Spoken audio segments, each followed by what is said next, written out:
Hey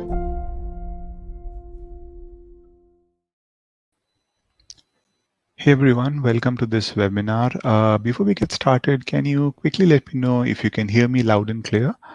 A quick yes in the chat box would be great. If you can hear me loud and clear, I would request all of you to, just put in a yes in the chat box, and then we can get started.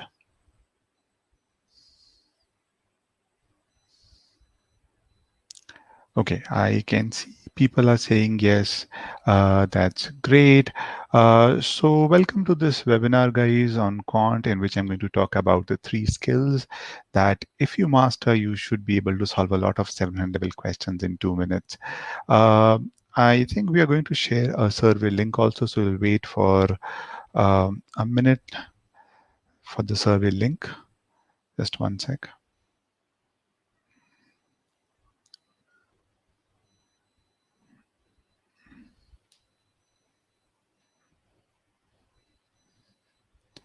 Okay. Okay, yeah, great. So I hope you can see the link and it's now flashing on your screen also. I will request you to kindly fill this up. This is just a form for us to understand, we have asked you a few questions on how many sessions do you want weekly, what kind of sessions do you want, and I would encourage all of you to kindly fill this up. This will help us, decide which sessions to, conduct in future. So I would highly encourage everyone to fill this form. Okay. With this, let's get started. Once again, welcome to this webinar. I'm going to very quickly introduce myself. Those of you who are attending my webinar for the first time, my name is Saqib, and I am the product lead at GMAT Quiz, and I'm also the principal architect of the current product that you see on our platform. So those of you who haven't tried the platform, I would highly encourage you to look at it, give it a shot. There's a free trial available, and I'm sure you're going to love it. It's a quite intelligent platform.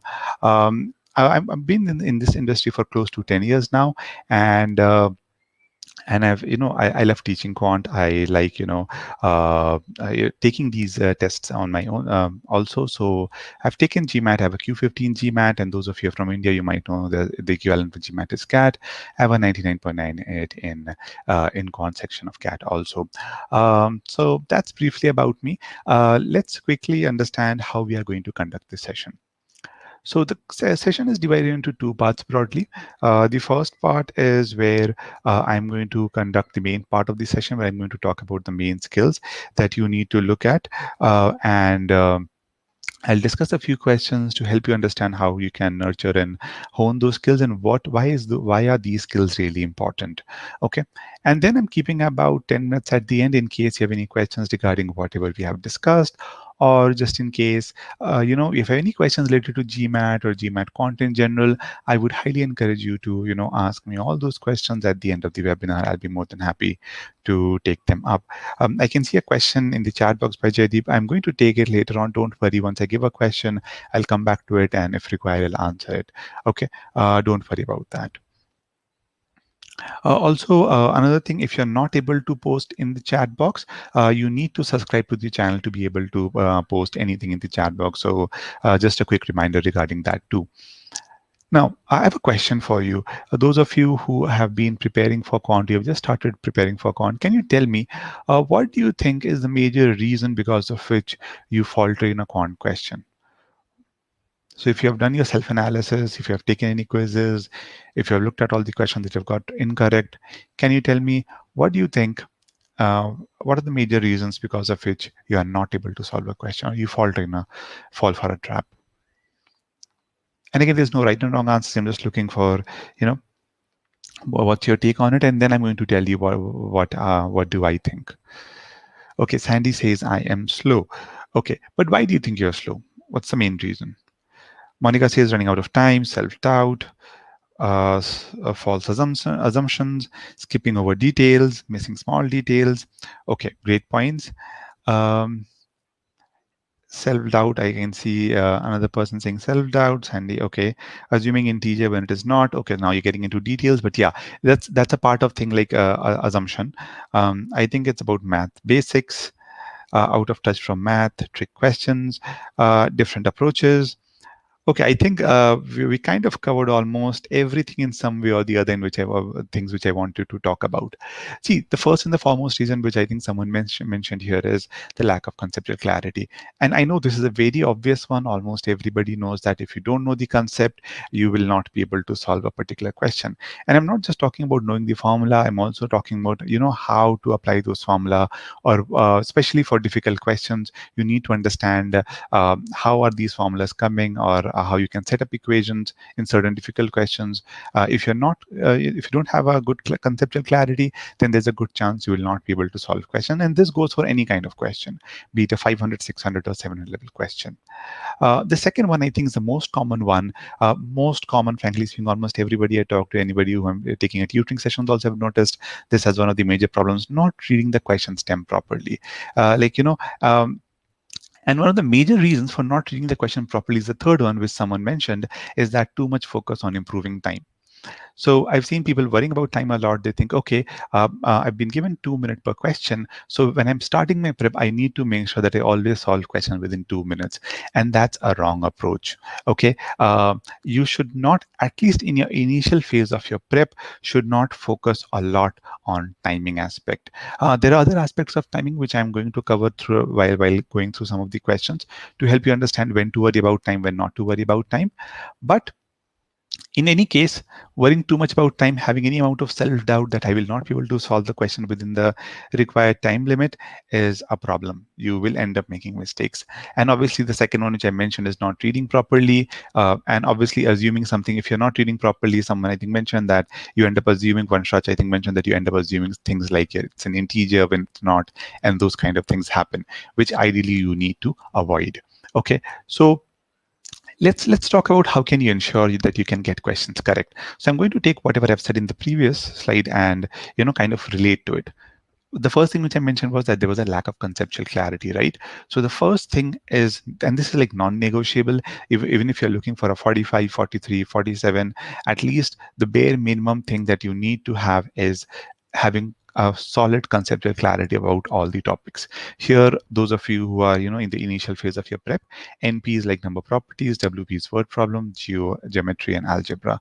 So basically, roughly, most of the topics are classified within these four areas, and we recommend that whatever you do, make sure that you know all the concepts which are present within these four modules.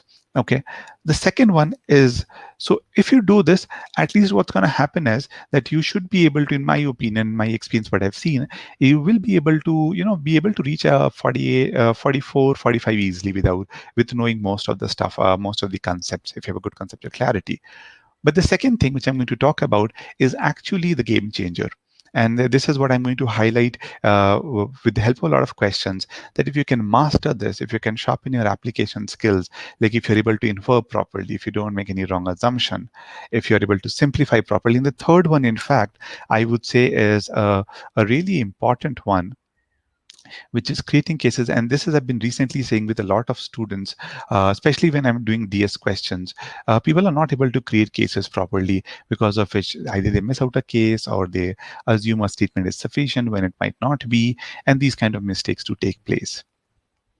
Third, I've already said it, I'm reiterating again, is don't worry about time. In my opinion, if the first two things are taken care of, there's a very good chance that you will be able to, even if you read it properly, slowly and steadily, you will be able to solve the questions within 2 minutes. Okay. One disclaimer which I want to add, I know the session says how to solve 700 level questions in 2 minutes. And I do agree there are a lot of 700 level questions which are kind of frequently asked. And if you have done them before, and if you know how to apply your skills, you will be able to do them in 2 minutes or within 2 minutes. But let's be realistic, there could be certain questions, and I'm talking about 4 to 5 questions in the exam, where you may need to spend about 2.5, 3 minutes also to get the answer. Okay, so those of you who think that no, I have to solve each and every question within 2 minutes, that is a wrong assumption. That if you're thinking in this way, please don't do that. Even when we take mocks or when we try out something out, try some questions, if it's a hard one, we kind of are mentally prepared. If there are a lot of multiple concepts, multiple applications involved, then there is a chance that you might end up spending a little more time. But why I'm saying still don't worry, because even let's say if you're taking 2.5 minutes to solve a question, a difficult one, which is like 4 to 5 one, extremely difficult ones, there will be certain easy questions like 600, 650 level, which you'll get in the starting of the exam, which you will be able to solve if you, again, if these two are taken care of within 1.5 minutes or 1 minute also, because you know exactly how to do them. Okay. And in this case, what's going to happen is that you'll definitely be able to save some time here. And the time that you're saving can be used for those difficult questions. Okay, so that's the right kind of strategy that you need to develop when it comes to timing. Now, I know this is not a session about timing, so I'm not going too deep into it, but at a high level, this is something which I really wanted to uh, tell you about timing. But our main focus, primary focus, is going to be on sharpening your application skills. I'm going to talk specifically about how to infer, how not drawing any inferences, or not simplifying, or not creating cases can definitely, cause problems for you. And questions sometimes, in my opinion, are difficult not because there's a lot of things you need to do. It's just because they're just testing some tiny minute things which they are very sure that you're going to miss, because of which that question becomes a 700 level question. Okay, so what I'm going to do is I'm going to take up certain questions, six in fact. Hopefully, we should be able to complete these six in an hour. And what I'm going to do is I'm going to talk about how one can make a mistake in it. Okay, so I'll show you what kind of mistakes you'll make, and I'm going to show you how, if you use your skills, if you master the skills that I've talked about, you will be able to get those questions correct. And believe me, if you're able to master the skills, you should be able to, improve a lot from 49 to 50, 51. I've seen people, those especially who have hit a plateau, frankly speaking. If any one of you are here who is at a, say, 48, 47, and if you hit a plateau, you're not being able to hit a 50 or a 49, then one of the primary reasons I feel is the conceptual, is the application of these skills, which might not be, you haven't mastered it yet. So through these questions, as I said, I'll try my best to convince you that you should learn to master these skills so that you're able to do well in this exam. Okay, I'll take up one question. Is what happens if you leave a high level question? Does it go back to low level? Okay, Shashikant, it depends on since it's an adaptive, test. Obviously, if you get a high level question wrong, the difficulty level would decrease. But by how much will it decrease? At what point will it decrease? It all depends where you are getting that question wrong. Okay, so long story short, to answer your question, yes, the difficulty level will decrease. But if you're making mistakes, really at the end of the exam, then you're not penalized a lot compared to when you get questions wrong in the starting. And I'm just talking about questions. Okay, I'm not talking about high level questions. I'm just giving you a general information about it. Okay. So guys, six questions. What is the main purpose? Our main purpose is to learn these skills, understand why are these important. Okay. What I'm going to do is I'm going to show you a question on the screen. Those of you who have attended my webinars, you know the drill. I'll give you the questions. I'll give you about 2.5 minutes to solve it. Please solve the question and wait. Okay, that's my only request. Please wait. Keep your answers to yourself. If you put it in the chat box, and people do get biased, okay, with your answer, and everybody keeps on saying the same answer option. So I want you to wait. I'll tell you, okay, time's up or something like that, and then you can start posting your responses. And post that, I'll let you know whether you got the correct answer or whether you got the incorrect answer. Okay, so guys, let's get started. I hope you're all excited. Let's learn something new today. Okay, so here's the first question on your screen. I hope all of you can see it. And your time starts now. You have 2 minutes to solve this question. Okay.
Guys, I would request you to wait before posting the answer, as I mentioned. You still have 15 seconds. Post that, you can start, posting your answers in the chat box.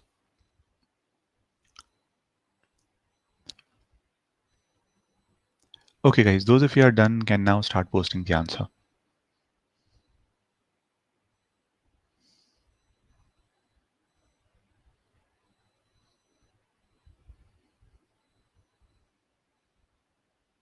Okay. Rohit, Shrikant, Vinayak. Okay, a few C's, few D's. Okay, a lot of C's now. Interesting.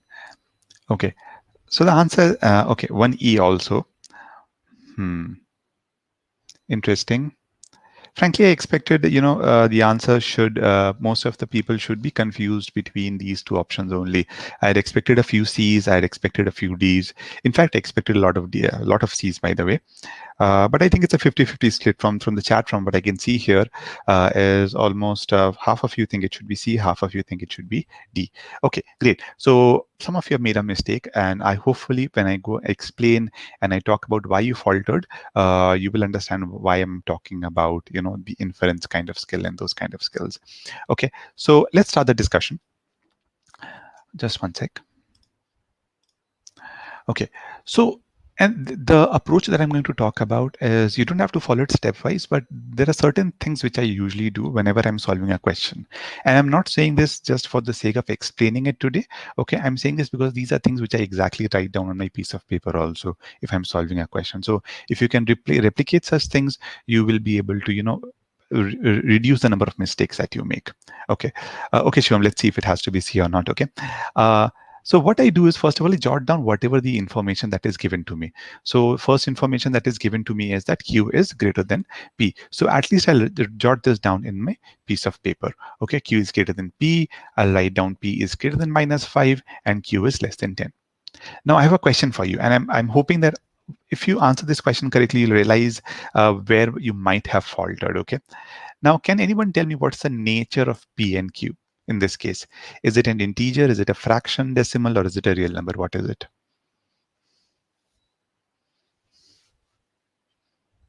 What's the nature of P and Q in this case?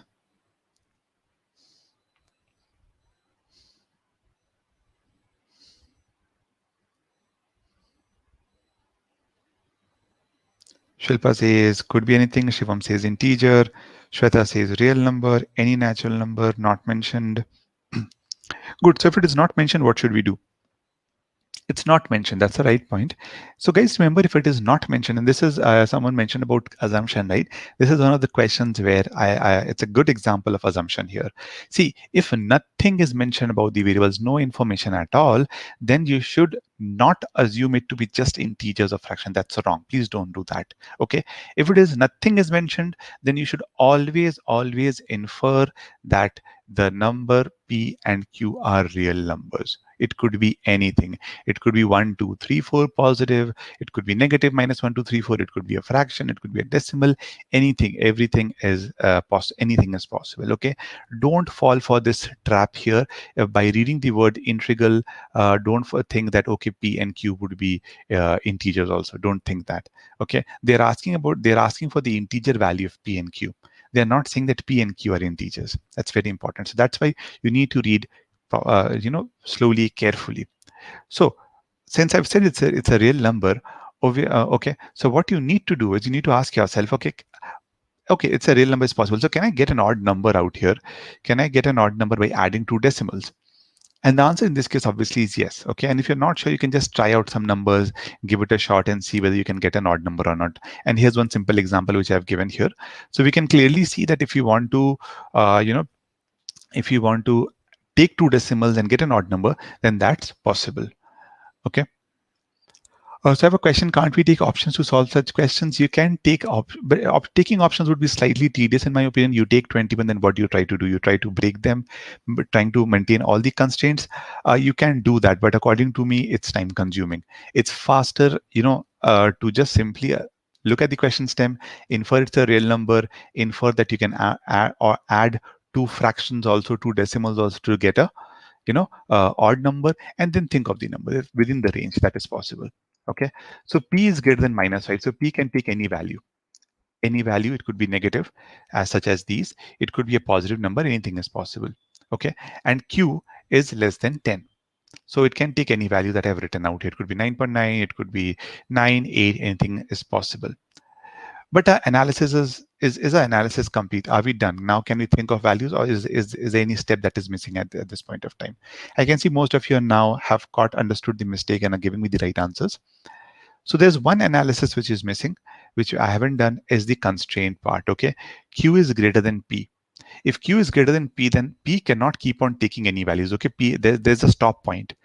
So the maximum value has to be less than 10 because q is greater than p. So I'll have to pause at some point, and I can say that p has to be less than 10.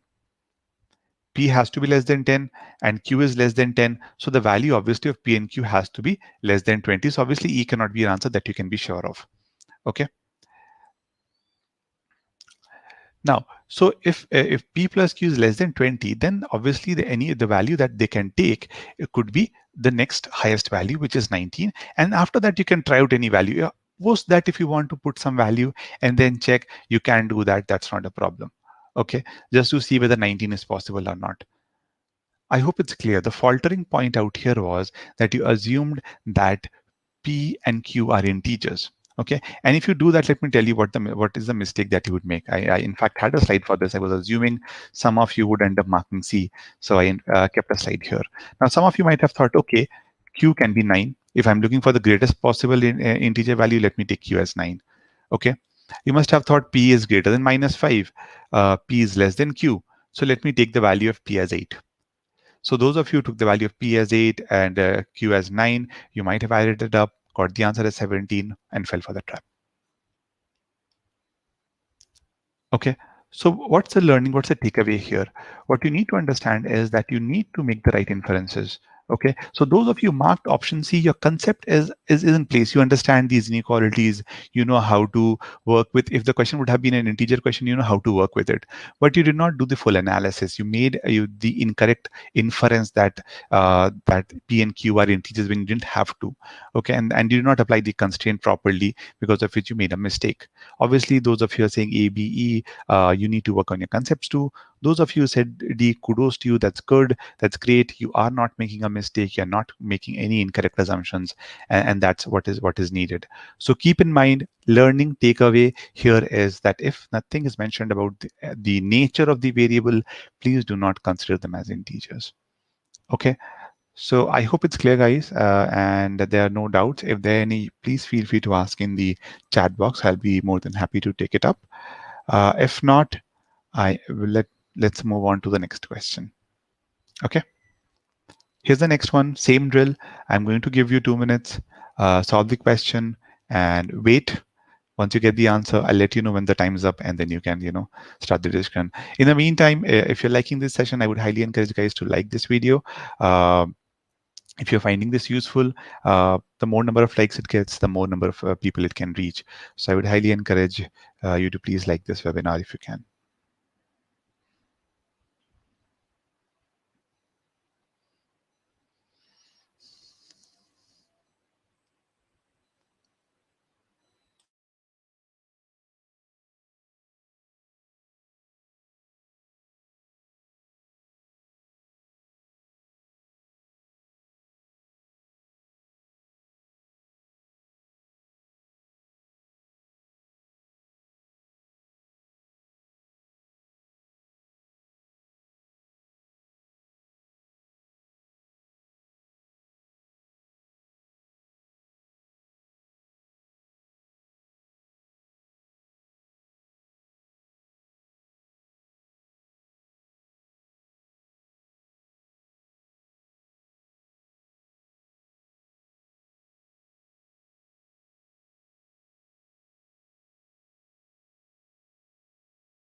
Okay, guys, you can start posting your answers now.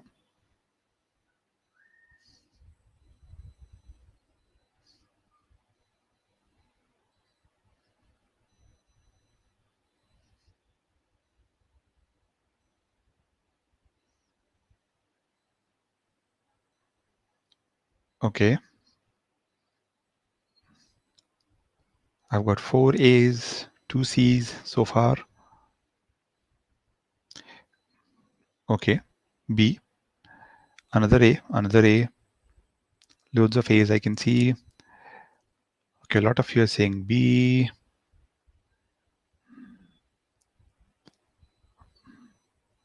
Interesting.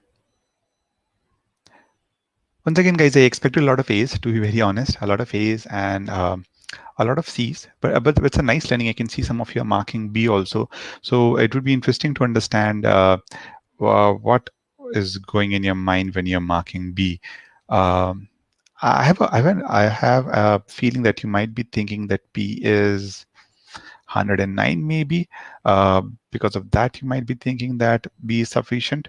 But let's just see. Okay, so from what I can see is a lot of A's, in fact, a lot of B's and just 2C, 3C's, okay, 3C's, 4C, okay. So anyways, the competition between, I think, is between A and I think there's a tie between B and C. So let's see what's the correct answer in this case. Once again, guys, I'll be focusing a lot on considering cases in this because considering cases are a big part of it.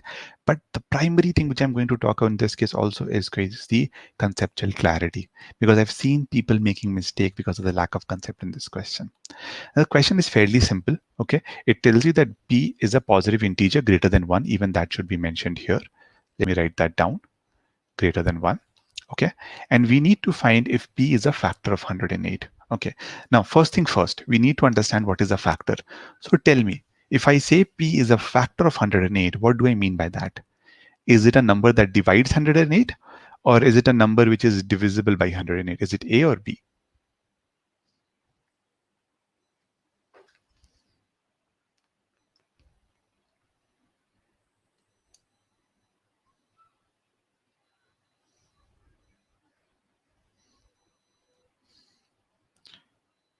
Divides, right? So if you're not aware of it, please keep in mind that factors are numbers which divide. Okay, so if I'm saying that P is a factor of 108, I'm looking for a number which will divide 108. For example, 2 is a factor of 6 because 2 completely divides 6. Okay, so in this case, if I want to figure out whether P is a factor of 108 or not, what I can do is I can prime factorize 100 and I can break it down and see what is 108 composed of. Okay, and at this point of time, you can pause and say that, okay, if P is a factor of 108, it has to, it should not exceed 3 to the power 3 and it should not exceed 2 to the power 2. As long as P is say 4, 12, 27, I'm okay with it. Okay, that is the maximum inference that you can do at this point of time. For the sake of convenience, I've added all the values, all the factors of 108, but in the exam, you don't need to do it. Just letting you know. You don't need to do this. This is just to show you that if P is 3 cube times 2 square, then these are all the factors of 108. That means these are all potential values of P. By the way, except for one, where this cannot be the value of P. Apart from that, all of these are potential values of P. Okay. So, by the way, you don't have to do it again, reiterating it. You should do prime factorize to know what 108 is composed of. Now, obviously, you cannot do anything else. We'll move on to the statement. The first statement is P is divisible by all the factors of 27. So can anyone tell me, in fact, I have this question here. P is divisible by 1, 3, 9, and 27. So can I say that P is 27? Anyone? If P is divisible by all the factors of 27 and all the factors of 27 are 1, 3, 9, and 27, can I say that P is equal to 27? Okay, I took 1 and hence chose A, but P cannot be 1. No, P is a positive integer greater than 1. You missed the constraint. You cannot take P as 1. Okay, I can see 2 yeses, 3 yeses, a lot of no's. Okay, guys, those of you who are saying yes, you made a mistake at this point of time. Please understand the answer is no. If P is divisible by 27, think about it in this way. If I say P is divisible by, let's take an easy example. If P is divisible by 2, does it necessarily mean that P has to be 2? P can be 12, P can be 10, P can be, any value, right? In the same way, if I'm saying P is divisible by 27, all I can divisible by all the factors of 27, all I can say is that P is 27 times something. Okay, and this something will determine what is the value of P. So for example, if if K is 1, then I can say P is 27. That's a perfectly valid value. But P could be 3 also, P could be 2 also, P could be anything. And all of these are, by the way, divisible by factors of 27. As long as P has 3 cube in it, okay, so that's enough for me to say that it can have something else also, but if it has 3 cube, then it will divisible by all the factors. That's the inference that you need to draw. Okay, I hope this part is clear. If there's any doubt, please feel free to ask. So I can see that P can take multiple values. Okay, if P is 27, then obviously P is 3 cube, and obviously it will become a factor of 108, definitely. Okay, but P is 81, that is 3 to the power 4.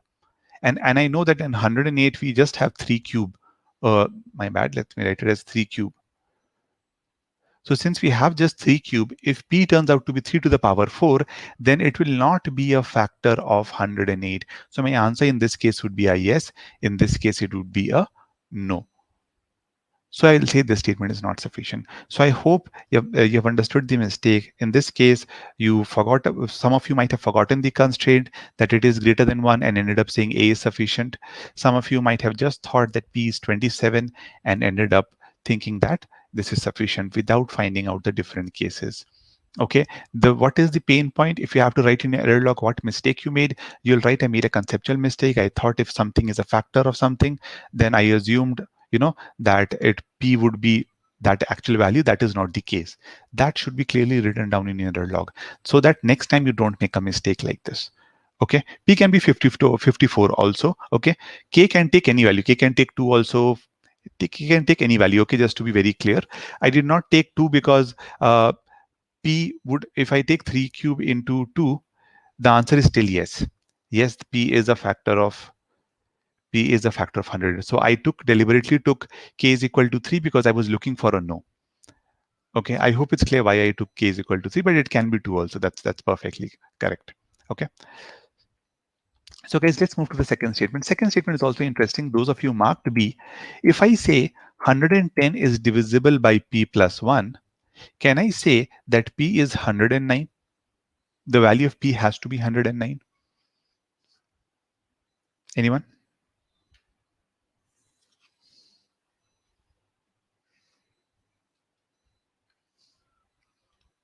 Can I say that the value of P has to be 109 only? It cannot take anything else?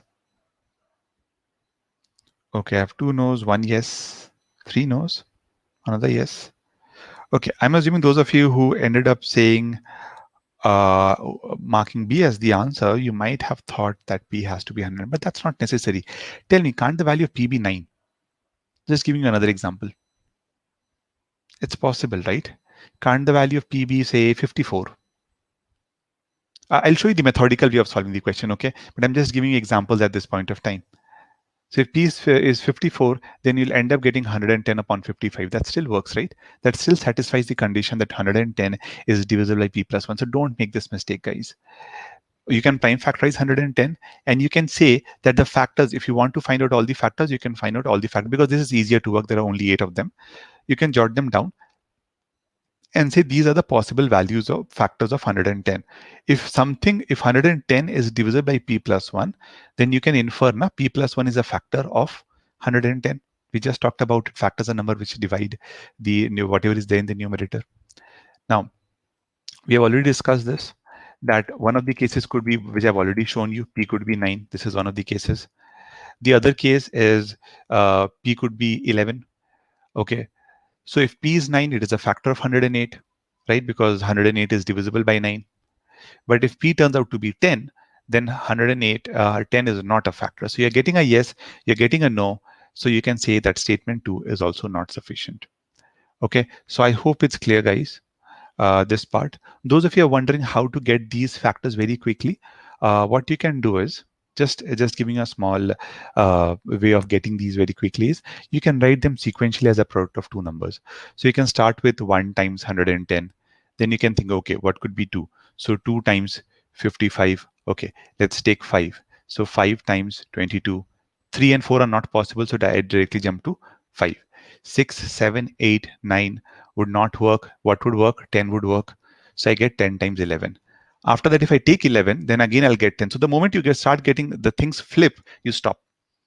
Okay, you stop and you say, okay, these are the values which are possible. That's it. Then, okay, just letting you know how you can get them quickly.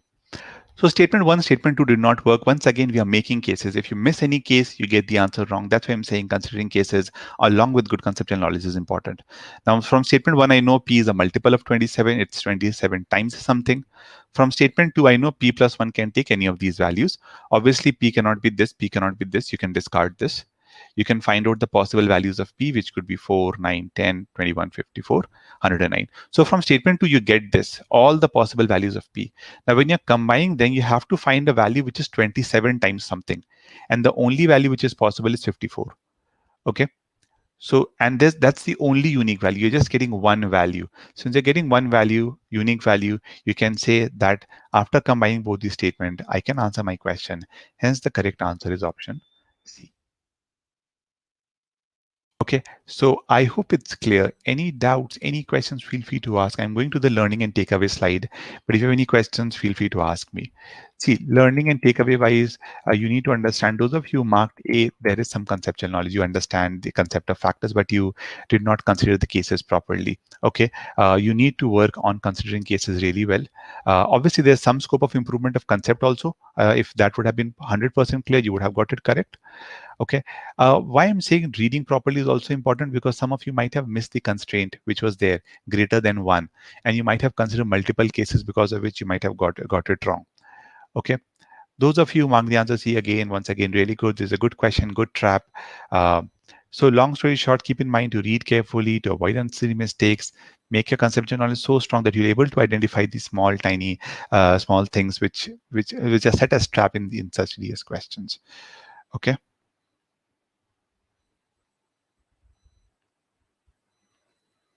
Okay, so I have a few questions. Ashwini, I think I can see it clearly. In fact, I've opened it here also on my mobile so that I can see a chat. So it's working fine. So can you just check your internet connection one? Because I think it's working perfectly well. Current prime factorization, how to do it quickly, I would recommend looking at the free trial. We have talked about prime factorization there really elaborately, okay? How to do it quickly, what are the various ways of doing it. So if you haven't looked at our free trial, I would say the primes lesson is there for free, okay? So you can go there and look at it. Let me just share the free trial link once with you. Okay, you can just sign up and look at that.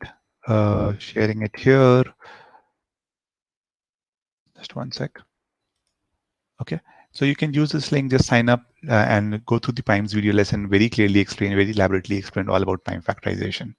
Okay, Nilesh is asking for this particular question, can one start with 108? And now, Nilesh, understand we're talking about factors. We are not talking about multiples. That's like a very basic thing, the big difference that you need to understand between these two. And if there's a little bit of confusion regarding this, then I would recommend looking at, the LCM GCD video lessons. That should help you out. Okay. Uh, any other questions? Okay, I don't see any more questions. So let's move on to the next question, guys. Again, a really interesting one. This is where I will be talking a little bit about simplification also. Okay. So once again, you have 2 minutes. And once the time's up, I'll let you know so you can start posting your answers. Once again, guys, if you're enjoying us, please do like the session. That's a small request from my side. Okay.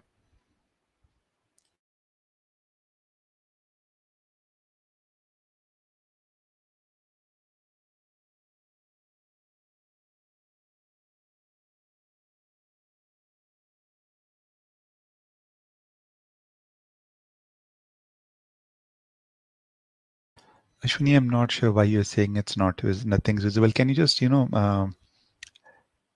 close the app once and then try and rejoin? Because I can very clearly see it here. I think it's working properly.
Okay, guys, another 15 seconds, and post that you can, start giving me the answers if you're done with it.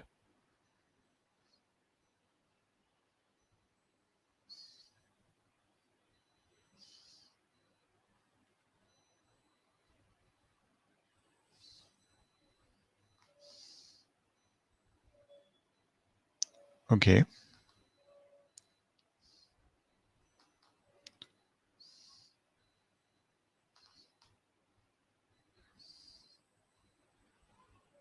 I have two responses so far. I'll wait for another 15 seconds. So just to let you know, 2.5 minutes are already done. This now we are running into the 3 minutes, close to 3 minutes now. Okay, B, D, B. Okay. So you can see it's a fairly, pattern. B, D, B, D is something which I'm expecting somewhere or the other. There's some trap. Okay, Shivam says guesswork E. Okay. Shilpa says A. Come on, guys. Keep on pouring the answers. It's okay even if you get it wrong. Believe me, the right and wrong answers are not important. What's important you realize if you've fallen for the trap and how you can get out of it using the skills. Okay, Shita says A. Badir says D. I hope I'm pronouncing it right. I have another B. Okay, so I think the main combinations between B and D, a lot of B's, a lot of D's, and a few A's in between. So let's start the discussion. Let me tell you what's the main skill that I'm testing here. Obviously, the first thing I mentioned while I gave this question is that what I'm looking at here in this question is simplification. Simplification is the key here to solve this question. Apart from having obviously the conceptual clarity, you should know how to work with a quadratic equation. I have certain concepts here with you just in case if some of you are just starting out and you don't know quadratic, you should or you're feeling a bit rusty. I have certain information that can help you solve this question. So those of you are, I'm sure most of you know that a quadratic equation, the generic form of a quadratic equation is ax squared plus bx plus c. Now, whenever you get an expression like this, something like this, your main task, your main goal should be to somehow write it in this particular form. Okay. Now, how can you do that? You can do that by first of all bringing everything to one side. So there's an equal to sign, a lot of terms on the right hand side. First of all, make sure that you bring everything on the left hand side. So for example, I've brought 33 to the other side, 5x to the other side, and everything here. Okay. Now I want it to be in the form of ax square plus bx plus c. Basically, what I mean is clubbing the terms together. C is a constant, so I have a minus 33 already. Okay. I have a k here, which is a constant. So I'll club these two and I'll try to club these two together. Okay. And this is what I've done in the next part. If you notice, 6x is here. I have clubbed these two terms. I've taken x common from it and written as at 5 minus k. And I've taken k minus 3 together. And now it is exactly in the same form as ax squared plus bx plus c. Why am I doing this? Because now I can find out the value of a, b, and c easily. I can say my a is 6, b is 5 minus k, and c is k minus 33. And you might be asking, why am I doing this? I'm doing this because the question is asking you find the product of roots. So one of the basic things that you should be aware of, or you need to learn if you haven't yet, that if you're doing a quadratic equation question, you should know how to find the sum of roots and how to find the product of roots. So sum of roots is basically minus b upon a, just letting you know, and product of roots is basically c upon a. Okay, so once I have my ABC, I can say that the product of root is C upon A. This is what I call pre-analysis. I don't jump into statement directly. A lot of people will look at this and go into the statement. It might work in some cases, but 700, 650 difficult level questions, you need to do certain pre-analysis. Be sure exactly what you need to find out before going into the statements. So in this case, once I have this, I know it's from here, it's also obvious that I need K, but now it clearly shows that once I get K, I have my answer. I know if I get K, C by A will give me the answer very quickly. Okay. With this understanding in mind, I will move on to the first statement. Now, this is also a very interesting statement. You'll find such statement in GMAT prep questions, very interesting one that I want. That is why I wanted to take this up. Now, when I say that x minus 3 is a factor, what do I mean by that? Okay. See, let me take an example, in fact, to help you explain this. Okay. Let's say something like this. I'm taking a very simple example. Now, this can be written like this, right? Okay, this quadratic equation can be expressed as a product of two factors. I'm using the word factors here. Okay, so it can be expressed like this. Okay, and these basically help you get the root. So you get x minus 2 equal to 0, and you say x equal to 2 is one of the roots, and then you equate x minus 3 equal to 0, and you say x equal to 3 is the other root. Okay, and these basically are known as factors of the quadratic equation. Okay, I hope this part is clear. So when I see, uh, so if you are still wondering what is the significance of this statement, in fact, I have this example. I've already done this. So I'm just skipping this. I've already showed you. Just one part which I want to show, which is not there, is that if I take a quadratic equation, okay, and if I break it down like this, and I say the roots is 2 and 4, okay, the significance is that you can plug this 2 in this equation. You can plug it here, and the value that you would get would be 0. So if I plug 2 in this quadratic equation, you'll get 4 minus 12 plus 8, which gives you 0. If you substitute x equal to 4, which is one of the roots of the quadratic equation, the value of that expression becomes 0. Okay, so I hope you can understand the significance. The first inference that you need to draw is that if x minus 3, in fact, let me rub this, if x minus 3 is a factor, then the first inference you should draw is that equate this to 0, and this would give me one of the roots. So x equal to 3 is the root. The second inference that you need to draw is that since it's a root, I can place this in the equation. I can place it in this equation, and the value that I would get would be equal to 0. So if we simplified it, right? We simplified it like this in the previous slide. So if I place x equal to 3, then the value of this would be equal to 0. Now you can look at this. This is a linear equation. Now we can very easily solve for k and get our answer. Don't solve it, okay? At the moment you realize that now you can find out the value of k, you can stop. You don't have to actually solve each and every step and get the answer. So now you can infer that I can get k. Once I can get k, I can place it in the product of roots formula, which we derived in the previous slide, and I can get my answer. So this statement is sufficient. Okay, so I hope this part is clear. Learning wise, conceptual learning, that whenever you see x minus something is a factor, you can equate it to 0 and get the roots. Second learning is that you should be able to infer that you can place that root into that equation, and that value of the equation would be 0, of the expression would be 0. Okay, so those of you who are maybe are not aware of it might end up marking the answer as B, thinking that, hey, this statement doesn't make sense. I don't have the other roots, so I won't be able to get the answer. But in fact, you can see it's sufficient. Okay. Second statement obviously is very easy.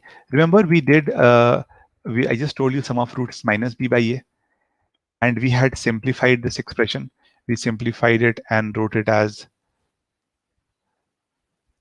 33, k minus 33. We wrote this, remember? So what is my b? B is this. What is my what is my a? My a is this. So I can find out my sum of roots. I can write my sum of roots as minus 5 minus k upon 6, and the value is given. If the value is given, I can equate it to 13 upon 13 by 6. I can say this is equal to 13 by 6, and I can find the value of k. Again, no need to solve. You can again stop at this point of time and say I can find the value of k, though it's solved here, so it's not necessary, to be very honest. You can find out the value of k, and once you can find out the value of k, you can find out your product of roots again. So even this statement is sufficient. So the correct answer is option D. Okay, so I hope it's clear, guys. Once again, learning wise, you need to learn to simplify so that you can very clearly see what is A, what is B, what is C. Understand this, the intuition to decide whether you need to simplify or not also is a little bit dependent, to be very honest, on the conceptual knowledge. That is why we say learn the concepts really well. So if you know your quadratic equations, you'll know that you need to write it in the form of ax squared plus bx plus c. If you don't know that, it will not click that you need to simplify it. Okay. So I've already mentioned these takeaway, so I'm not reiterating it again. Those of you once again marked A as the answer or B as the answer. Some part of your conceptual knowledge and skills are good. So you know, maybe you know how to simplify well, but you are not able to see properly what is ABC conceptual knowledge, maybe just at a high level. Okay, so you definitely need to work on those.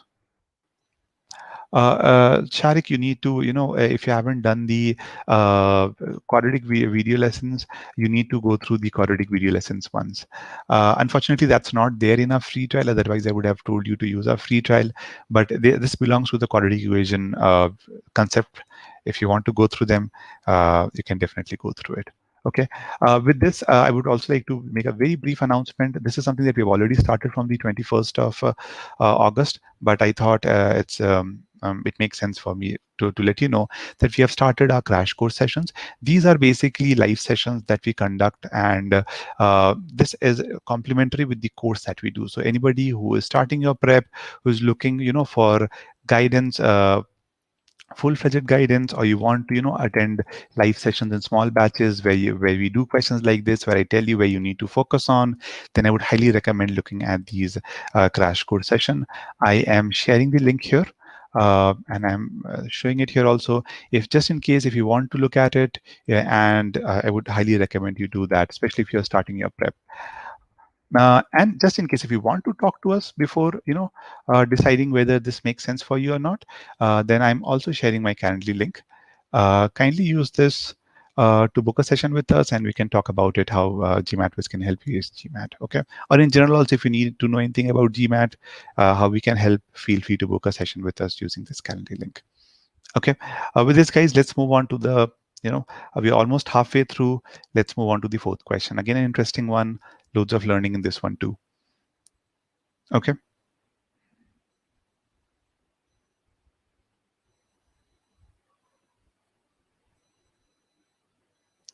Shubham, that's a good question. See, when I say don't solve further, what I mean by that is when it is very obvious. Okay, like in the previous case, I had something like this: k minus 5 upon 6 is equal to something like this. Okay, when it is very obvious and when it is very clear to you. Okay, I'm using the word you because and when I say you, I mean any student. Okay, for any student, when it is very clear to you that now I'm sure the answer will come, then stop. And that surety might vary for different people. For some of them, you might still want to double check whether k you'll get some value or not. That's totally fine. Do that double check. That's totally okay. There's nothing wrong with it. But stop at that very point where you feel that it's done. I know that I will get a value of k. You don't have to solve any further. Okay, if that equation, there's only one case where I sometimes suggest students to solve it, is when in a DS question, after the question stem, if there is a statement which is so if for example, if they ask you what is the value of x, okay, and they are giving an equation to solve. So for example, something like this: uh, x minus 5 is equal to minus 7 minus, okay, let me put a 5 here, something like this. Okay, something like this. Now this is something which I would solve. I would want to check, because why do I want to check? Because they may asking me about x, they have given me an equation. I would want to check whether the statement might be sufficient or not, or whether my x would get cancelled or not. So that's the only check that I would do. If I can see that my x is not getting cancelled, I would not solve. I would move ahead and I'll say that it's sufficient. Okay. Otherwise, I will solve it. Uh, like in this case, you can notice this: the left hand side, right hand side is the same. There's no difference in it. But if you don't solve it, then you might end up falling for a trap. So what would you check here? You just check whether the coefficients are not the same on both sides for the particular variable. If it is, then you won't get the answer. Okay, so these are small checks that you need to do. Okay, I think I might have spoken for 2 minutes. So those of you guys who are done, you can start posting the answer. Okay, and I'll wait for another 30 seconds. Those of you are still doing. I know I've been speaking, so some of you might have been listening to it. Akaki is saying E, E, E. Okay, a lot of people are saying E in this case. Shrikant is saying B. Wander with Jazz is saying E. Okay. Bijoy B, E, V. Okay. The confusion is between E and B, to be very fair. In this case, the only challenge in this question is to the conceptual knowledge, number one, and considering cases number two in this case also, especially with absolute values, because I've seen people ending up, whenever they see an absolute value mod of something, they always think that we will get always two values, and that's something that's a wrong conceptual knowledge. And I wanted to make sure that you learn this today so you never make this mistake again. Now, as far as the question stem is concerned, it's pretty easy. There's nothing that you can do. They're simply asking me the value of A. Now, they're given me a variable. Let me ask you something. What would you assume A to be here? We are now almost halfway through a session. I just wanted to be sure that you are now drawing the right inferences. Question stem, nothing is mentioned. They're just given a variable A. So what would you infer? What kind of a variable is A? Integer, fraction, real number, negative, positive?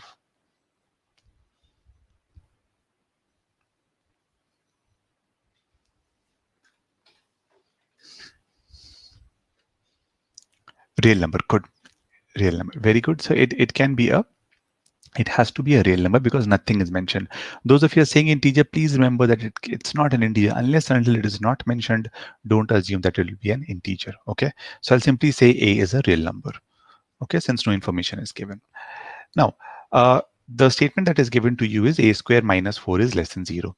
Okay, now those of you who haven't done quadratic inequalities, don't worry about it. Those of you manually put the values or try to find out the answer or simply inferred, that's also okay. In this case, obviously you can look at it and you can say that I can get a range of A, right? You'll get a range of A. You won't get a unique value of A. So if you want, you can simply discard this statement. Simply say this is not sufficient. As simple as that, without worrying about it. Okay, or you can plug value if you want to. Shivam, I think you plug the value, which is okay, not a problem. But since I'm teaching you here, I wanted to do some conceptual, give you some conceptual knowledge here. Okay, so for the sake of learning, please remember that if you have to solve it, and this can come in a PS question also, so I just wanted to show you that you use the formula, the standard formula, a square minus b square is equal to a plus b times a minus b. Okay, use this formula to break this down because 4 can be written as 2 square. Okay, so a plus b times a minus b. It's a quadratic inequality. What you do is you equate both of them to 0 to get the two number lines, and I'm going to talk about it in the next slide. Don't worry about it. And then you say that the range of a is between -2 and 2. And since you're getting a range of a, obviously you cannot get an answer. Now, how did I get a range of A? Now, in the exam, mostly in quadratic inequalities, you would get these kind of statements. Okay, I'm putting a disclaimer here. I'm not going into depth. I'm telling you a high level, a quick solution on how to solve quadratic inequalities. If you're still interested in knowing more about it, I would highly recommend going and looking at the quadratic inequality video lesson. But what I'm going to show you is that if you're given a quadratic inequality where you have a greater than equal to sign or a less than equal to sign, what should you do? Okay, so case one, if you have something like this. The first step, please remember, is, and just to, in fact, before going to the first step, let me tell you one more thing, which is important, is that when I say find the range of x, what do I mean by that? What I mean by that is tell me values of x, tell me values of x in this case, which when I plug in this inequality would give me greater than 0. That's the meaning of finding the values of x. Finding the values of x, which would give me greater than 0. For example, x equal to 4. If I put 4 in the inequality, I would get greater than 0, right? This would be 2, this would be 7, this is greater than 0. So I'm looking for such values. How do I find them out? And the process is simple, as I told you. What you need to do is, first of all, think in this way, find the roots. And for the lack of better term, just find the roots or the reference point, whatever you want to call it. How do you find the roots? You equate both of them to 0. And then say that the roots are 2 and -3. And you draw them on the number line. Okay. Post that, what you do is you start from the extreme right and start marking positive, negative, positive in the alternate way. Okay. Extreme right will always be positive, then negative, then positive. Alternatively, go on doing it. That's number 1 point. And when I say greater than 0, this is very important. So listen to this very carefully. After marking these line positive, negative, positive, if the inequality that you have is greater than 0, so you're looking for positive values. So just look at in which range have you marked positive. You have marked positive in this range.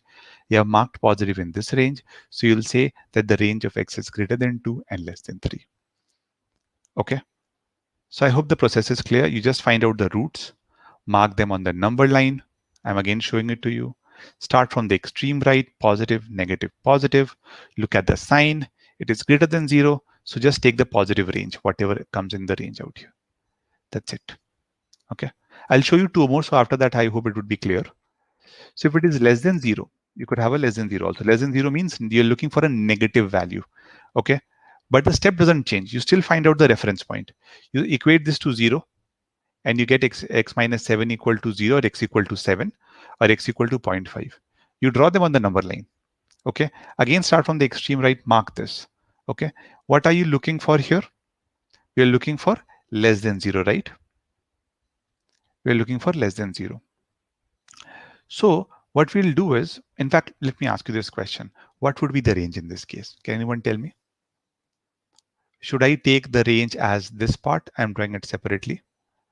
7.5. Since I have a positive, negative, positive, should I take this part? Okay. Or should I take the circle part? Let me draw a circle here. Should I take this one or should I take these two? Keep in mind, you're looking for less than 0.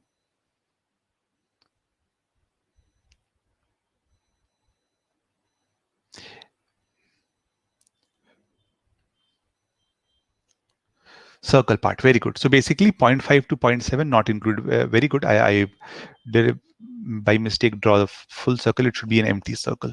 Okay, the empty circle means that we are not including it.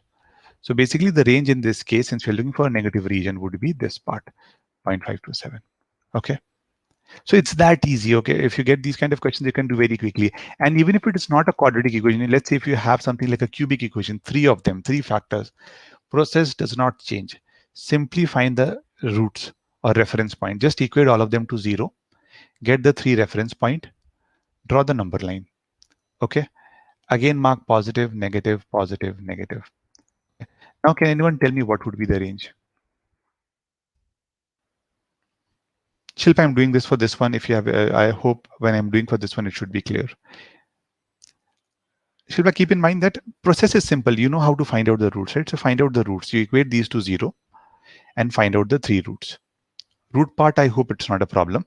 It's like similar to quadratic equation. You draw the number line and mark all the roots. And from the extreme right, start positive, negative, positive. So I mark all the roots on the number line. And I start from the extreme right, positive, negative, positive, negative. Then to decide which range to take this range, this one, all the positive ones, or to take the negative ones, you have to look at the sign. The sign is less than 0. So less than 0 would mean what? That I would look for those regions where I have a negative sign. Okay, so where do I have a negative sign? I have a negative sign between 5 and 9 and for all values which are less than 12. So the answer in this case would become option B. Okay, I hope it's clear now. If you need more detail, as I told you, you can look at this quadratic inequality. These are like the fastest way of doing these such questions very quickly. Okay. So find reference point, mark them on the line, write the signs alternatively. Then based on whether you need greater than 0, less than 0, you define the range. So that's one of the learning which I wanted to give for statement 1. Not necessary for this one. As I told you, you could have simply discarded it very quickly, but that's how you do it. Okay. So statement 1, not sufficient statement. And this is again a very interesting statement. I've already mentioned this, so I kind of told you what happens here. But I know that a lot of people, when they look at a modulus, they think that they'll always get 2 values. And that's incorrect. Understand that whenever you remove a modulus sign, okay, and you write it as A or minus A, you do it under a certain condition. Okay, so when you say mod of A is equal to A, you always assume that A is greater than 0. For example, mod of 3. Mod of 3 is 3. Okay, keep in mind when I say A, I'm taking the value which is inside it. Okay, so why do I say mod of 3 is equal to 3? Because 3 is greater than 0. Okay, so I hope this is part. When I alternatively, oh, I just noticed your comment, my bad. Just I'm going alternate. I'm not worrying. I'm not finding anything. I'm starting from the right. Just one last point. I'm just saying positive, negative, positive, negative. That's all that I did. Okay. So coming back to this, mod of 3 is equal to 3 when 3 is, why did I write mod of 3 is equal to 3? Because 3 is greater than 0. Okay. Now let's say if I have minus 3. Now what does the modulus definition dictate? It says if you have A is less than 0, if it is negative, if whatever you have inside is negative, you'll have to write it as minus A. Minus What is your A? Your A is whatever inside it. Okay. And why do you write it as minus A? You write it as minus A when you have A is less than 0. This is very important. Okay. A lot of people ask me, hey, why am I writing minus A? It's a modulus. Modulus, always we get positive values, right? This is the reason why we write it as minus A, because minus of minus gives you plus. So modulus always gives you positive value. But when you're opening it, when you're writing it as A and minus A, it is important for you to understand for which range are you doing it.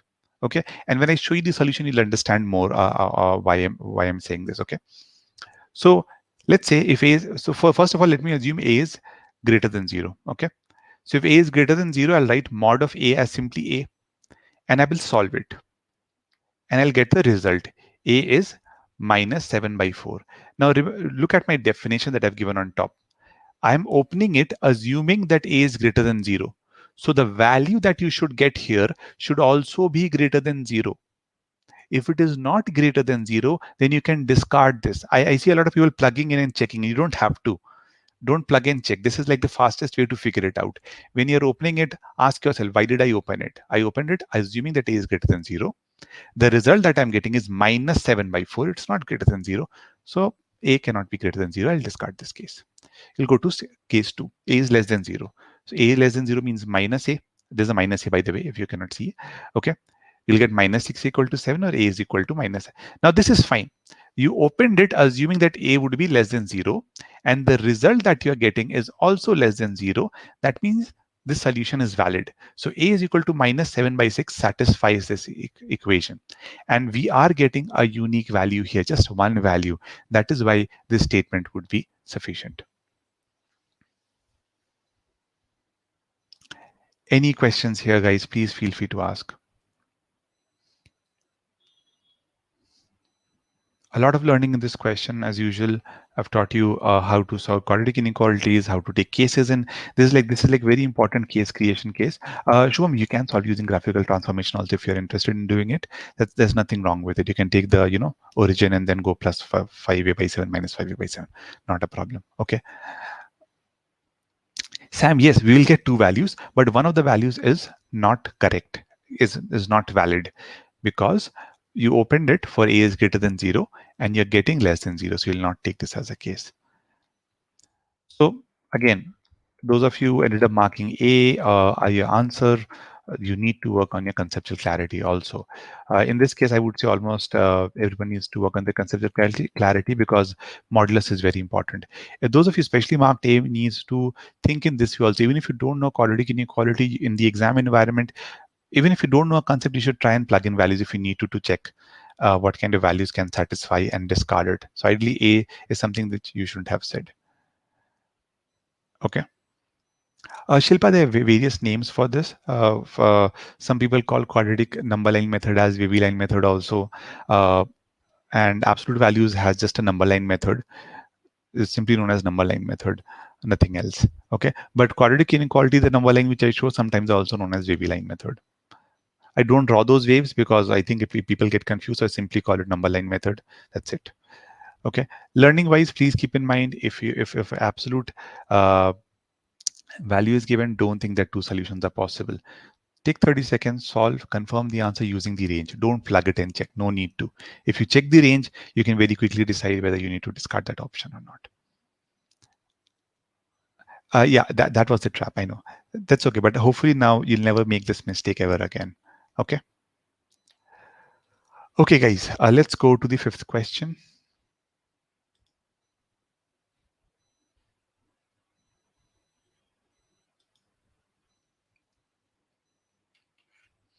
And once again, I'll give you 2 minutes to do this one.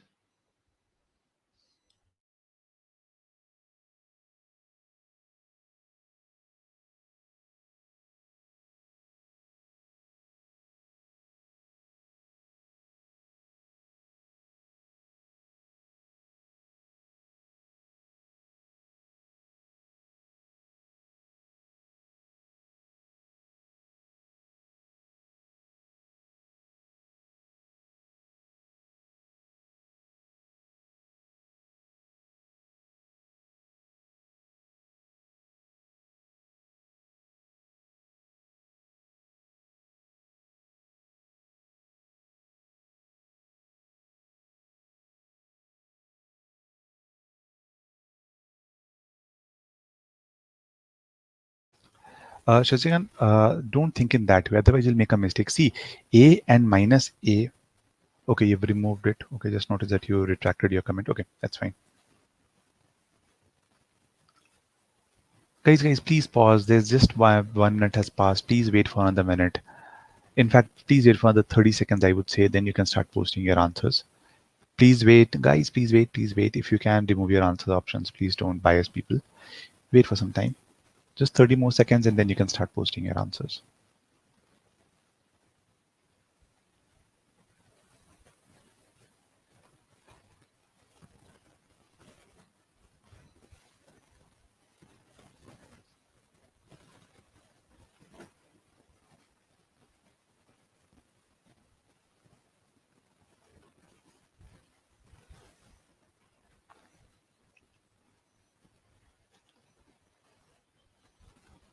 Okay, 2 minutes are almost up now. You can start putting in your answers now, guys.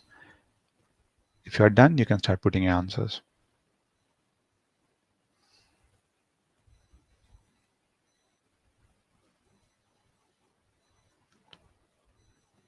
Okay. D. Shogata says C. Sam says 9. Neha says D. Rohit says C. It's a good question, a good conceptual question, frankly speaking. Uh, Confusion. Someone mentioned the concept that is being used here. Shrikant, you're correct. We need to use that particular concept. Shaik, that's okay. See, once you learn the concept, as I told you in the first thing, if you know the concept, if you know the relation between the sides for an obtuse angle triangle, this becomes really easy. If that is something, if you haven't learned before, it might be a problem. Yes, it's obtuse. That's a trap. Very good. Conceptual trap. Here also, consider cases is a very important skill that you need to have. Which cases to consider? And once again, the concept play comes into picture. If the conceptual knowledge is not in place, then you will miss cases. Okay. Once again, let's jot down the constraints. Triangle is obtuse, very important. Write it down wherever you need to, whenever you're solving a question. Two sides are given 5 and 8, and length of the third side is an integer. All these three information are given in the question stem, and I'll jot down in my paper so that I don't have to go back to the question again. I need to find out how many distinct triangles can you form. So basically, I need to find out the length of the third side. That's what they're asking. Now, this part is done. So let's move on to the next slide. Now, when I see this question, and for the sake of ease, I'm assuming it to be ABC, okay? So AB I'm taking as 5, BC as 8, and let's say I'm trying to find out the third side, which is AC. Now, though someone has already posted the concept that I need to use, there's another concept that you need to use, okay? There are two concepts that will be applied here, and I want to mention those first. So whenever you see a side question, I've seen people ask me, hey, in geometry, I'm not very sure what to use. So the good part about at least GMAT geometry is that the formulas are limited. Okay, so if you see a side triangle question, you should ask yourself, what are the side formulas do you know? The first formula that you should be able to apply is the sum property, sum and difference property. Okay, sum of two sides is greater than the third side, difference of two sides is less than the third side. That property you need to use. So the sum difference property is something that you should know. Okay, but if you're applying just this property to mark your answer, you will fall for a trap, definitely, because you missed the word obtuse. If it is an obtuse angle triangle, then you also need to apply the relation that the greatest square of the greatest side should be greater than the sum of the square of other two sides. Okay, what I mean by that is, and I'm showing it here, if A, B, C are your three sides, then let's say if C is the greatest side for a moment, then C square should be greater than A square plus B square. So the greatest side square should be greater than the sum of the square of the other two sides. If you forget this, if you don't know this, then you'll make a mistake and you will end up getting the wrong answer. There's another mistake which is quite possible. Some of you might look at 8, might think about obtuse, and by default maybe assume that the third side is the greatest. Okay, if you make that mistake, then also you are going to get the incorrect answer. Okay, because see, the question never says which side is the greatest. Okay, what you need to understand here is the answer wouldn't be A. The answer would be A if you think of only one side Answer is not A. Answer, if you think is A, you're just thinking about one side. Okay, you don't know which side is greatest. The greatest side could be BC or AC, either of these. The question doesn't state which one is the greatest. They're just telling 5 and 8 are two sides. Find the third side. Okay. Yes, Satyavrata, you can use the same logic for right and acute. For right angle triangle, this sign is equal to. For acute, this sign is less than. Okay.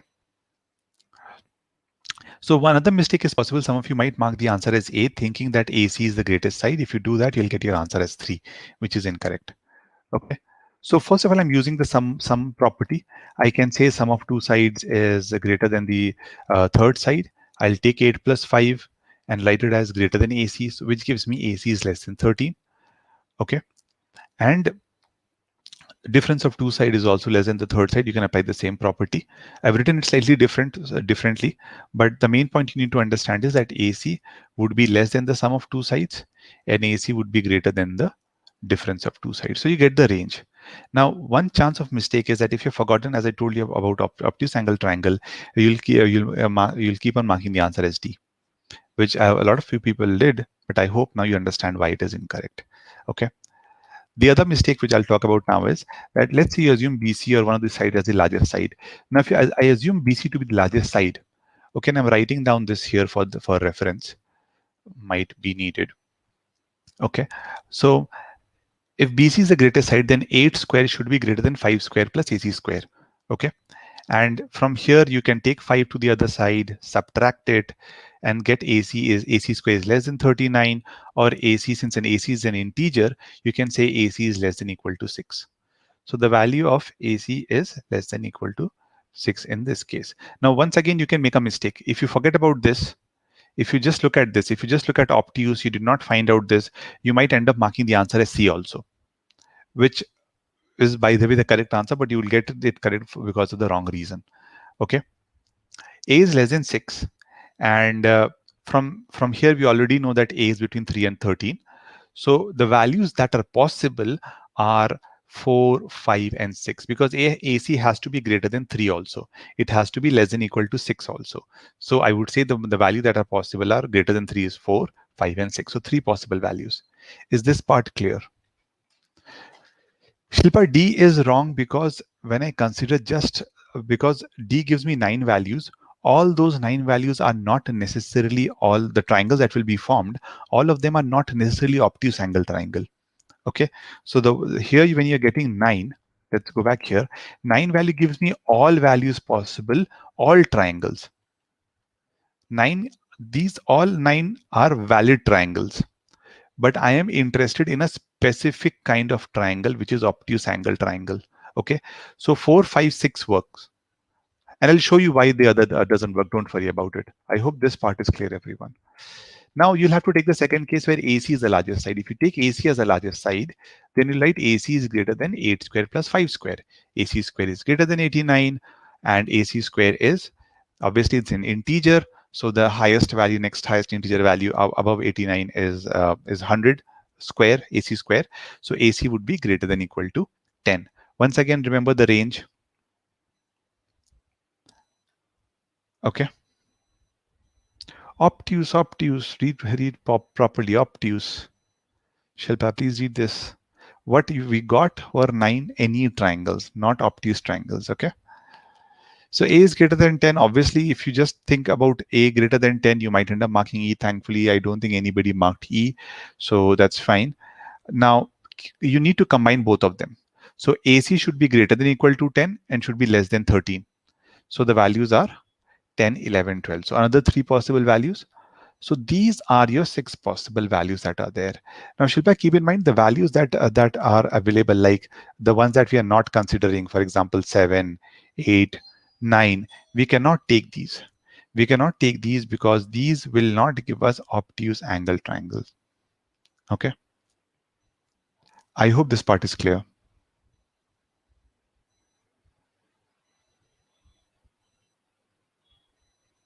So this is Sam for obtuse, yes. But by the way, guys, just give me 1 minute. Someone's at the door and I'm, alone at home. I need to just open the door. Just give me 2 minutes. Huh? If you have any questions, please post it in the chat box. I'll be back. Just 2 minutes.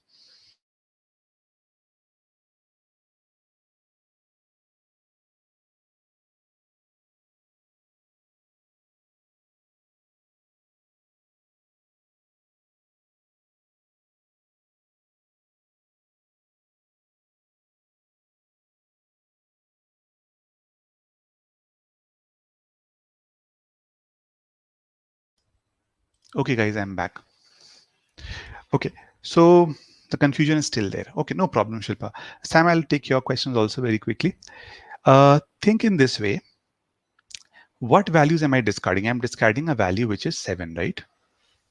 I'm discarding a value which is 7. I hope, Shilpa, that part is clear. One of the values that I'm discarding is 7. Let's say you want to take 7. So what would be your triangle be? 5, 7, 8? What is the condition for obtuse angle triangle? The greatest side should be greater than the sum of the squares of other two sides. Okay, so 8 square, 64. 7 square plus 5 square. Okay, 49 plus 25. This is equal to 74. Is 64 greater than 74? It's not, right? So this is not an obtuse angle triangle. I hope it's clear now. That is why we are discarding those cases. And how are we discarding those cases? We are discarding those cases by working with this relation also. This helps me limit my cases. So if this question would have been a general triangle question, what we did was correct. 9 values totally correct. But if it's an obtuse, you have to consider the third case, limit your values. Okay. Now let me just add one last point. So if the question says that ABC is a right angle triangle, then the relation that you need to look at is, and in fact, let me write it the other way, it's better. C square is equal to A square plus B square. Keep in mind, C is always the greatest side. I'm mentioning it as the greatest side, okay? So this is for a right angle triangle. If you are given C square is less than A square plus B square, then you're dealing with an acute angle triangle. Once again, C square is the largest side. And if C square is greater than A square plus B square, then you're working with an obtuse angle triangle. So you need to know this. If you're given a side question, and if it is a special triangle, then you need to use a side relation to get a range, and you need to use these relations to limit your values. I hope it's clear now. Okay. Okay, guys, last question of the day. Once again, take your time, do it, and then we'll call it a day. Once again, guys, if just a reminder, if you're liking this session, please like the video once.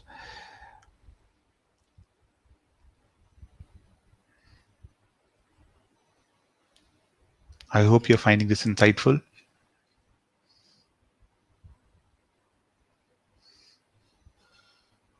This is slightly on the easier side, I would say. Should not take you more than 1.5 minutes, frankly speaking. So let's do this in 1.5 minutes.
Okay, those of you who are done can start now posting the responses.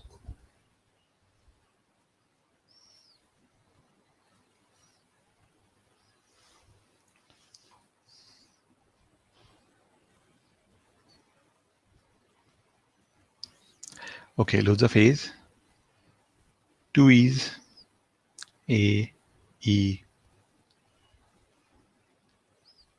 I deliberately gave this question. We started off with something in the first question with a takeaway, and I wanted to end with the same learning because I wanted to consolidate all my learning. That's the reason behind giving this question. Frankly, this is easy, okay?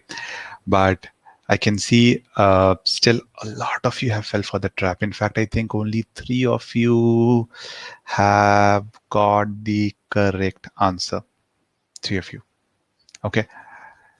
Can anyone tell me what did you miss? Now that just from the chat, you might have guessed now what the answer might be, but what did Sam gave the correct answer? Kind of, yeah. Okay. Anyone else who want to take a shot? What did you miss? What did I tell you? When you see a question which deals with variable, what is the first inference that you should draw?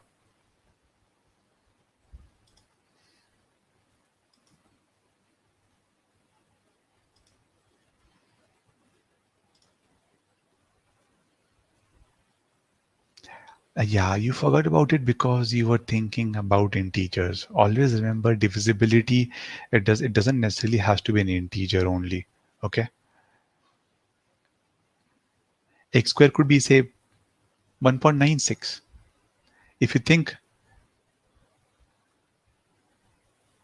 they are real numbers, yes.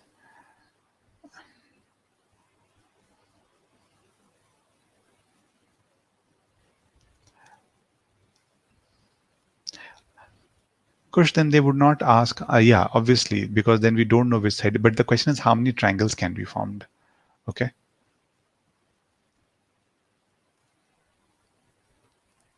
Okay, so I can see all of you are saying yes, real number. So even if you forget about square root, okay, think in this way. You could have thought, okay, x could be some decimal, x square could come out to be say 1.96. I'm just giving you one example, or 4.8, and that would be divisible by 4. So even if you're not being able to think about square root, you can think about integers. As long as you remember that you need to take, you know, real numbers, that's fine. So it could be anything, positive, negative, fraction, anything is possible.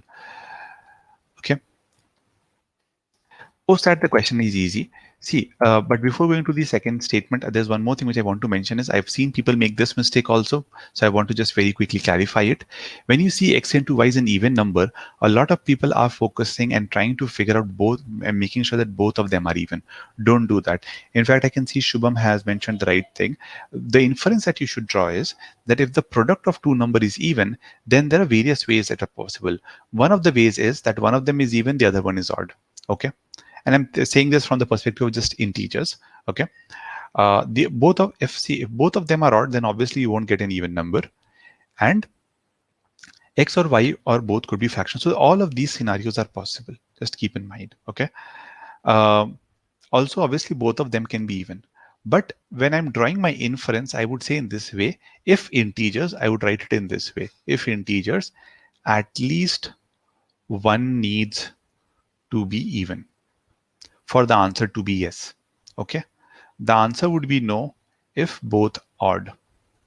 So the answer would I would still get the answer. So keep in mind I'm writing this because if even if I get to know that x and y are both odd numbers, then in that case I'm still getting an answer. I'll say no, but I can still answer my question. So I need to write down all scenarios, and there could be scenarios where they are fractions, and then if I don't know the actual value, it would be difficult to find out. So that's the analysis that you should definitely do. Okay. The first statement I'm sure we have discussed this now, so you must have understood that this is not sufficient. Okay. If it is a real number, it could be any real number, it could be any integer, but it cannot help us find out our answer. So we can discard this and we'll say that this statement is not sufficient. Okay. But again, I want to show you some values. So I think I've shown some values somewhere. I'll come back to it. Don't worry. It's there somewhere there in this slide. Second statement, ideally, I don't think anyone should be making a mistake here, but keep in mind whenever we are dealing a prime number and a question which is based on even odd, if that's the question that we're dealing with, please keep in mind that you always need to consider both odd and even. So y could be 2 also, y could be any odd number like 3 and 4 also, but we don't know for sure. Okay, we don't know whether y is what. If they would have given me y is a prime number, say, obviously, y is they won't give that. Okay, let's leave that. Otherwise, they would make it very easy. If I put a word y is an even prime number, then that becomes very easy. But yeah, if they give some indication that it's a y is a prime number divisible by 2 or some information, then you can infer that's an even number. But if nothing is mentioned, both of these are possible. So you'll say this is not sufficient. Okay, and x obviously could be anything. We don't know anything about x. So you'll discard statement 2 also. Okay. Now here's what I've actually shown. See, if x is an integer, like say for example x equal to 2 or something like that, then obviously x square would be divisible by 4. And I can say in this case the answer would be yes, because x into y would be even, because x has to be even if x is an integer, but that's not given. Okay, just keep in mind. So in this case my answer is yes. But x could be some irrational number also, could be a fraction also.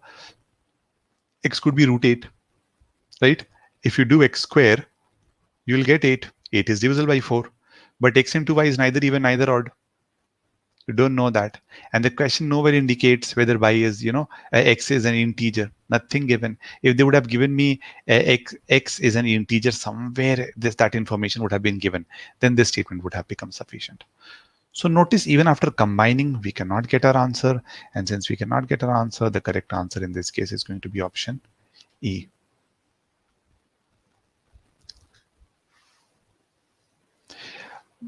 It means that 4 is a factor of x squared, Shilpa. Yeah, that's correct. I just looked at the statement. Yes, 4 is a factor of x squared, but that doesn't mean that 2 would be a factor of x.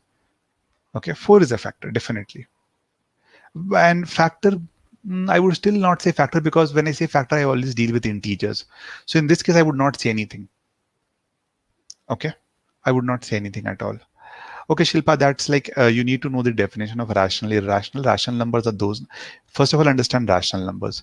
Rational numbers are those numbers which can be written in the form of p by q, where q is not equal to 0. Okay, and p and q must be integers. That's the definition of rational numbers. P and q must be integers, q cannot be 0. For example, 4. 4 can be written as 4 by 1. It's a rational number. Okay, 3 by 2. It's in the form of p by q, rational number. Root 8 by 1. Now, root 8 is not an integer. That's why it's an irrational number. Okay. Yeah, that's why I corrected myself for sure. That's why I said, no, we cannot say it's a factor. We cannot say it because we don't know whether x is an integer or not. If you would have known x is an integer, then saying uh, 4 is a factor of x squared would have made sense. In GMAT, they will not never test you factors which are non-integer. Doesn't happen. You don't have to worry about it. Vinayak, we did not test negative because we don't need to. If you want to, you can definitely do that. But understand, the moment we get a yes and a no, the moment we see that we are not getting the answer, we are getting two contradictory cases, you can stop at that point. You don't need to go any further because that would be, we would be wasting time. No, Vinayak, we will consider it only if we are getting a yes for all positive cases. Let's say for all positive cases, we are getting yes. Then only we would look at a negative number. But for positive cases only, we are getting different answers. So we'll stop. Okay. So once again, the learning takeaway is that you need to learn to consider cases. You need to have a strong conceptual understanding. Above all, the skill that I was talking about, the three skills which is important is one is making sure that you apply the constraints properly, read properly. Variable thing is a very common mistake that I've seen people make a mistake in. So you have to get rid of that. Conceptually, you have to get good at it. There's no substitute for that. If you think that, okay, I'll somehow just, get a 48, 49, not going to happen. Okay, inference is one of the most important skills, especially for DS questions where you need to, make certain inferences like x squared is divisible by 4. What kind of inferences can you draw? What are the different cases that you can create? As long as you're able to do that, then only you would be able to work with. How do we pick such numbers? Okay, Tanushi, see, root 8 was just one case, whatever case that comes in your mind. So I want a number, think in this way. I want a number which is divisible by 4 and x should be a fraction. Okay, think in this way. So this is x square and x should be a fraction. So I want a number. So the number that I'm taking the square root of that number, right? And because x square is certain number. Okay, so I'll think in this way, what number should I take here? So when I find the square root of it, what number should I put here? So when I find the square root of it, I will not get an integer. So you can think of any value. Okay, you can think of 20, say for example. 20 is another value, square root of which doesn't. So any value would work. You'll have to just think a little bit logically which one satisfies.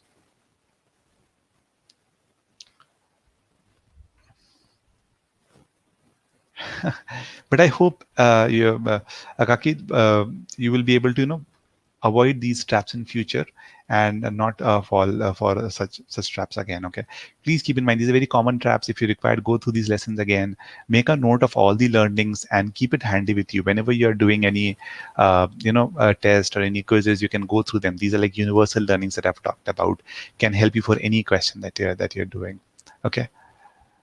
So that's it from my end, guys. I'll wait for another 5 minutes. If you have any questions related to, GMAT, GMAT Wiz, Quant, please feel free to ask.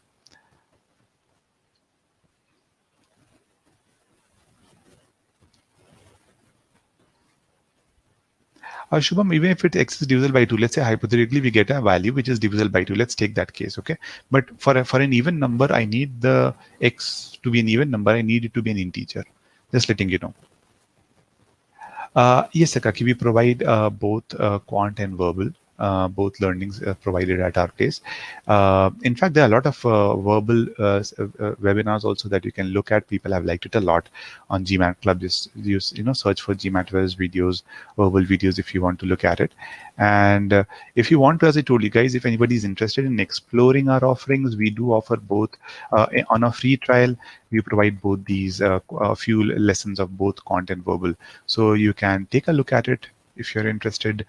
And I'm also sharing my Calendly link in case you want to talk and figure out whether GMAT is right for you. Please feel free to do that. Here's my Calendly link also.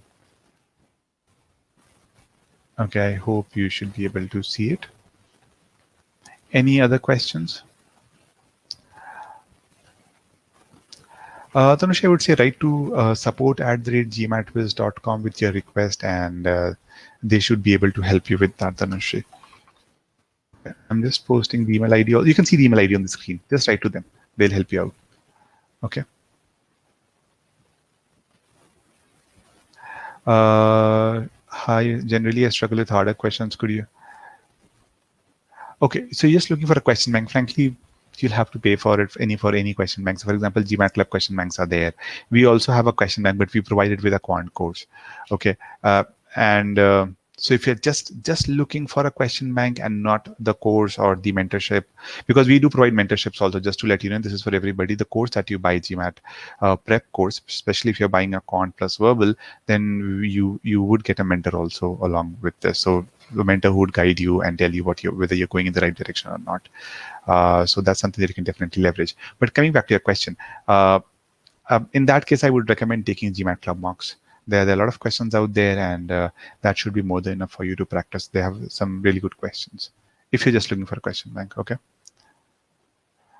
Akaki, it is definitely good for international students. I would recommend looking at our YouTube channel if you haven't. You will see a lot of our students have got a V40 plus. In fact, you can see this success story of Maria also. She had, if I remember correctly, close to 40 only in verbal. So let me just share our YouTube channel. You can look at some of the success stories of international students also. In fact, there are 2 to 3 success stories of international students. So it is, as I told you, universal. Everyone can use it. Any other questions? Any other? Please feel free to ask.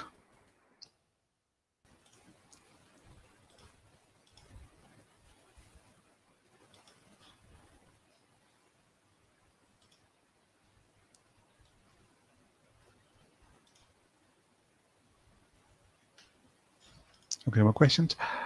Okay, guys, I'm ending the session. I hope you liked it. I hope you enjoyed the session. I hope it was insightful for you. Okay. Have a great day then, guys. Take care. Bye.